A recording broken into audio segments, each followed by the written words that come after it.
Comscore नुसार आता isakal.com आहे देशातील नंबर 1 ची मराठी न्यूज वेबसाईट. प्रत्येक अपडेटसाठी isakal.com ला नक्की भेट द्या.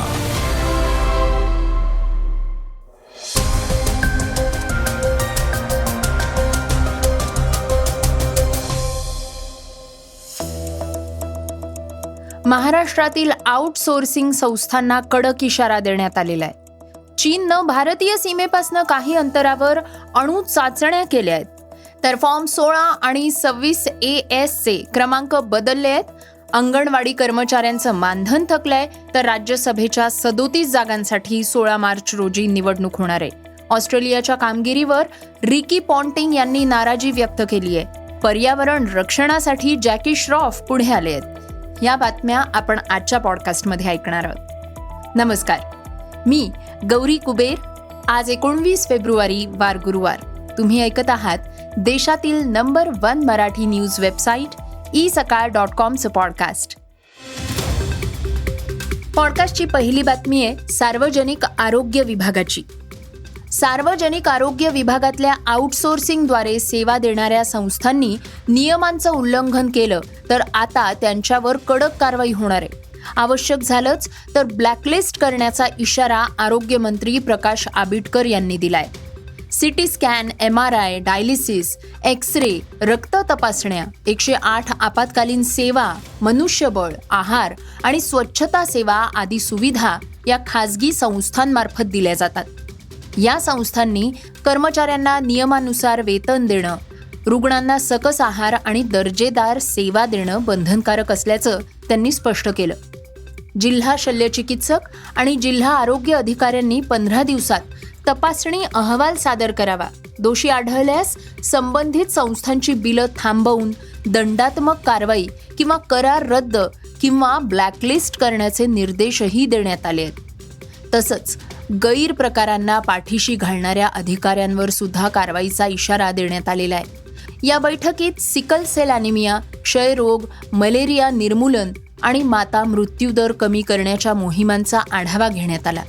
नागरिकांना दर्जेदार आरोग्य सेवा देताना चांगली वर्तणूक ठेवावी, तसंच योजनांची व्यापक जनजागृती करावी असे निर्देशही देण्यात आले आहेत. पॉडकास्टची दुसरी बातमी आहे चीनच्या अणु चाचण्यांची. 2020च्या गलवान खोऱ्यातल्या संघर्षानंतर चीननं गुप्तपणे अणु चाचणी केल्याचा दावा अमेरिकेनं केलाय. ही चाचणी भारतीय सीमेपासून अंदाजे 1300 किलोमीटर अंतरावर असलेल्या चीनच्या मुख्य अणु चाचणी स्थळ लोप नूर इथं करण्यात आली. गलवान खोऱ्यात भारत चीन तणाव शिखरावर असतानाच ही चाचणी करण्यात आली आहे. आता अमेरिकन सरकारनं या कथित चाचणीशी संबंधित नवीन गुप्तचर माहिती प्रसिद्ध केली आहे. अमेरिकेच्या परराष्ट्र विभागातील शस्त्रास्त्र नियंत्रण आणि अप्रसार विभागाचे सहाय्यक सचिव क्रिस्टोफर युंग यांच्या मते 22 जून 2020 रोजी कझाकिस्तानमधील एका भूकंप केंद्रात रिक्टर स्केलवर 2.75 तीव्रतेचा सौम्य भूकंप नोंदवला गेला. तपासात असं दिसून आलं की त्याचा स्रोत चीनच्या लोप नूर अणु चाचणी स्थळाजवळ होता. ही घटना बहुधा स्फोटाची आहे आणि ती अणु चाचणीशी सुसंगत दिसते. स्वतंत्र तज्ज्ञ असहमत आहेत. नॉर्वेजियन संघटना NORSARच्या मते हा सिग्नल कमकुवत होता आणि फक्त एकाच स्थानकावर रेकॉर्ड करण्यात आला. मात्र चीननंही हे आरोप स्पष्टपणे फेटाळून लावले आहेत. पॉडकास्टची तिसरी बातमी प्राप्तिकर नियमांची. प्राप्तिकर विभागानं अलीकडेच प्राप्तिकर नियमांचा मसुदा 2026 सादर केला. हे नवीन नियम 1 एप्रिलपासून लागू होणाऱ्या प्राप्तिकर कायदा 2025ला पूरक म्हणून विकसित केले जात आहेत. अनेक नियमांमधील बदलांमुळे कर फॉर्म आणि अहवालातही बदल होतील. सगळ्यात मोठा बदल म्हणजे अनेक सामान्यतः वापरल्या जाणाऱ्या फॉर्म्सची संख्या बदलली आहे. फॉर्म 16ला आता फॉर्म 130 असं म्हटलं जाईल. फॉर्म 26AS ला आता फॉर्म 168 असं म्हटलं जाईल. फॉर्म 16 हा नोकरी करणाऱ्या व्यक्तींना त्यांच्या मालकांकडनं दरवर्षी 15 जूनपर्यंत जारी केलेला एक दस्तावेज आहे. त्यात त्यांचं उत्पन्न, TDS, कर आणि वजावटींबद्दल माहिती असते. फॉर्म 26AS मध्ये वर्षभरातील सर्व करदात्यांच्या कर व्यवहारांची माहिती असते, जसे की TDS, TCS, आगाऊ कर आणि कर परतावा. करदाते ते आयकर पोर्टलवरनं डाउनलोड करू शकतात. फॉर्म नंबर बदलल्यानं कर नियम बदलणार नाहीयेत, फक्त फॉर्म नंबर्स बदलणार आहेत, कर धोरणं नाहीत. पॉडकास्टची चौथी बातमी अंगणवाडी कर्मचाऱ्यांच्या वेतनाची.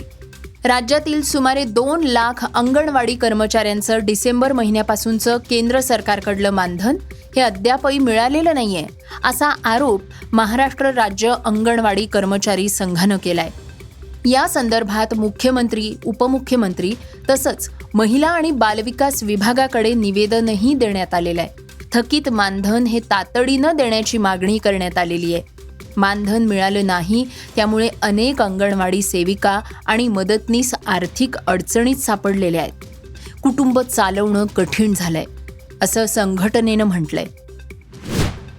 पॉडकास्टची 5वी बातमी राज्यसभा निवडणुकीची. 10 राज्यांमध्ये राज्यसभेच्या 37 जागा रिक्त होत आहेत. यामध्ये माजी संरक्षण मंत्री शरद पवार, उपेंद्र कुशवाह आणि राज्यसभेचे उपसभापती हरिवंश सिंह यांच्यासारख्या प्रमुख नेत्यांच्या जागा समाविष्ट आहेत. महाराष्ट्रात सर्वाधिक रिक्त जागा आहेत. निवडणूक आयोगानं 37 रिक्त राज्यसभेच्या जागांसाठी द्वैवार्षिक निवडणुकीच्या तारखा जाहीर केल्या आहेत. यासाठी 16 मार्चला निवडणूक होणार आहे. महाराष्ट्राव्यतिरिक्त त्यानंतर तमिळनाडूमध्ये 6 आणि पश्चिम बंगालमध्ये 5 जागा रिक्त होतील. याशिवाय बिहारमधील 5 जागांवर, ओडिसातील 4 जागांवर, आसाममधील 3 जागांवर, छत्तीसगड, हरियाणा आणि तेलंगणातील प्रत्येकी 2 जागांवर आणि हिमाचल प्रदेशातल्या 1 जागेवर निवडणूक होणार आहे. पॉडकास्टची 6वी बातमी क्रीडा क्षेत्रातनं. अतिशय सुमार कामगिरी अशा शब्दात माजी कर्णधार रिकी पॉन्टिंग यांनी आपल्या ऑस्ट्रेलिया संघाच्या खेळावर नाराजी व्यक्त केली आहे. विश्वकरंडक स्पर्धांमध्ये अगोदरच्या संघांनी निर्माण केलेलं वर्चस्व या संघानं गमावलं आणि दराराही घालवला. ऑस्ट्रेलियाच्या अगोदर संघांनी निर्माण केलेला दरारा कायम राखला जाईल असा संघ कागदावरही दिसून येत नव्हता. मुळात विश्वकरंडक स्पर्धेसाठीचा हा संघ वाटतच नव्हता. अशा स्पर्धांमध्ये संघातील अनुभवी आणि सर्वोत्तम खेळाडूंना जबाबदारी खांद्यावर घेऊन कामगिरी करायची असते. स्पर्धेत आगेकूच करत राहायचं असेल तर कामगिरीत सातत्य असायला हवं, परंतु यातील काहीच या संघात नव्हतं, असं पॉन्टिंग म्हणाले. पॉडकास्टची शेवटची बातमी ज्येष्ठ अभिनेते जॅकी श्रॉफ यांची. ज्येष्ठ अभिनेते जॅकी श्रॉफ सार्वजनिक कार्यक्रमांमध्ये कुंडीतलं रोप हातात घेऊन दिसणं आता अनेकांसाठी हे परिचित दृश्य झालेलं आहे. पर्यावरण जपण्याचा संदेश सातत्यानं देणारे जॅकी श्रॉफ आता आपल्या या भूमिकेला अधिक व्यापक रूप देताना दिसत आहेत.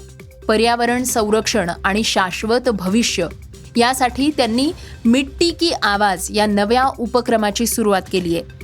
हा उपक्रम JK फाउंडेशन या स्वयंसेवी संस्थेच्या सहकार्यानं सुरू करण्यात आलेला आहे. तरुणांना पर्यावरणाबाबत प्रत्यक्ष कृतीकडे वळवणं हा या मागचा मुख्य उद्देश आहे. जॅकी श्रॉफ यांचा ठाम विश्वास आहे की बदल घडवायचा असेल तर त्याची जबाबदारी तरुण पिढीनंच पुढे येऊन स्वीकारली पाहिजे. हे होतं isakal.comचं पॉडकास्ट, अर्थात सकाळचं पॉडकास्ट.